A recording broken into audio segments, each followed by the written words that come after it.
الشاي دوت كيف عند الحريم صاحب العماله هو اللي بيجيبه. الست بتطلب الشاي قبل الراجل هنا لان هي تعدل دماغها، تقول لك اعدل دماغ، اعدل عنده صداع وانا مش ناضي عليهم، ده عنده صداع وده عاوزه شويه شاي وده شويه شاي يعني. وربنا يبارك له صاحب العماله كل يوم يبعت لي شاي ساعه ما اجي الصبح. هي الشاي الصبح بس؟ شاي الصبح يعني. وساعه ما بياكلوا بصب لهم منه. هي مره او مرتين؟ مره او مرتين في اليوم. من ايام انا كنت طلعت الشغل خالص ب 7 جنيه. والنهارده ب 130. 130 على مدار الزمن ده كله، بتقولي 40 سنه مثلا.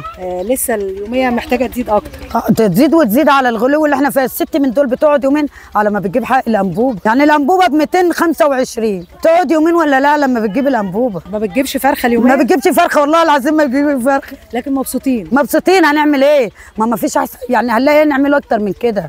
احنا مبسوطين وبنقول نحمد راضيين وربنا مبارك والحمد لله ونحمد ربنا على ما ادانا. بنقول ربنا يدينا الصحه ويكفينا شر المرض اللي احنا لقينا شغلانه زي ديت بنشتغل فيها.